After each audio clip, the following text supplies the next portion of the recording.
Part of Georgia Farm Bureau's mission is to connect farmers with the decision makers in both Washington and Atlanta. And that was the case recently in Cordele, where State Senator Kirk and Lieutenant Governor Cagle toured South Georgia in order to get a better feel of what issues are facing the ag industry.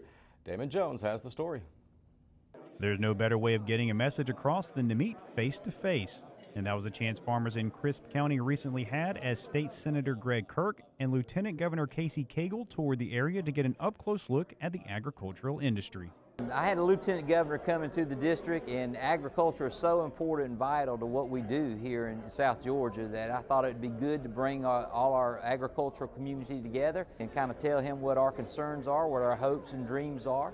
And so I asked Farm Bureau, and they put this together for us, and I'm very glad they did. As are both the producers and legislators, as it was a very informative event for both parties and one they didn't take for granted.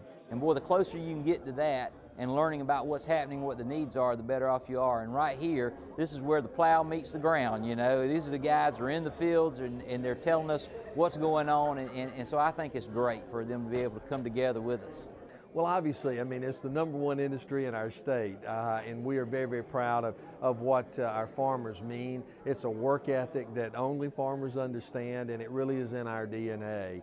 And we see so many success stories, and the ability to even add more value to the ag crop is available to us as well.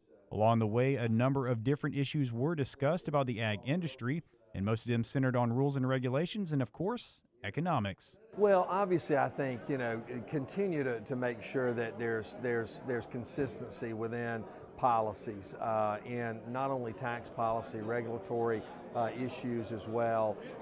And, you know, the markets are relatively good, but there's just a little bit of uncertainty out there, and that uncertainty creates challenges with business, whether it's in ag or any other industry that might be out there.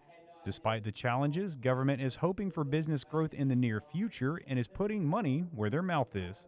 We're getting ready to launch something called Start Georgia, and it's really all about new innovations that can be fostered, and ag is certainly one of those industries where we have more and more opportunities to continue to see new startups to begin. One of the big topics of discussion was the deepening of the Port of Savannah in an effort to increase business development within the state. That the more we can take our raw products and turn them to a finished product, which creates jobs all along the way, and then begin to export those products out, then the better it's going to be for us as in the ag community and in South Georgia. Overall, we're going to continue to be on the throttle and really pushing Georgia to continue to be the #1 state to do business in, focusing on new businesses, new startups, that entrepreneurial spirit that can really prosper all across our state. Reporting from Crisp County, I'm Damon Jones for the Georgia Farm Monitor.